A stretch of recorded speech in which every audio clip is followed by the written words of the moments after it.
Jesse Fregoso was driving from his Boyle Heights home to his downtown art studio this week when an email about an overnight fire in the arts district flashed across the screen on his cell phone. When he arrived downtown, he found strips of police caution tape blocking entry into the charred building where his studio was located at the corner of East 3rd and South Los Angeles streets. Fregoso's studio was one of 20 artist workspaces and several businesses in the three-story building that burned in Tuesday's fire, authorities said. Not just material was lost, but the whole career of artists, he said. As an artist, when you put the time into a work, it's done for a reason. And oftentimes that reason has more value, emotional and sentimental value, to the artist as well as the whole community. Indeed, the 27-year-old later learned that one of his works was saved, a mural he had painted on the outside of the building of Dodgers legend Jackie Robinson and Lakers great Kobe Bryant. He said it was a visual gift to local residents.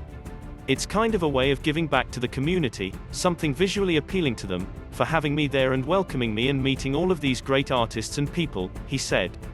No one was injured in the early morning fire, but almost nothing remained of the studios, gift store, luggage store or smoke shop, according to the Los Angeles Fire Department. We did not identify anything that was specifically salvaged, said LAFD spokesman Brian Humphrey. Heidi Torres, 32, also lost most of her work.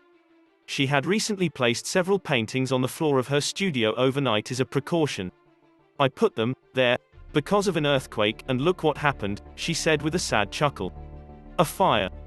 Just 3 months after she moved into her studio, Torres lost practically everything: 5 years of paintings, a projector, canvases, wood panels, easels and 25 tubes of oil paint. All she had left was one painting she had kept at her Inglewood home and the smell of smoke clinging to her clothes.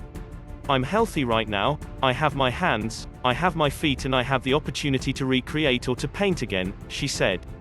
But just thinking about the time that it took me to do all these paintings, it just made me feel like, ugh, I can't.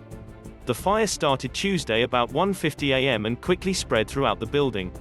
Several explosions followed as canisters of pressurized flammable gas from one of the building's first-floor smoke shops burst, throwing flames onto the street and setting a small tent encampment across the street on fire.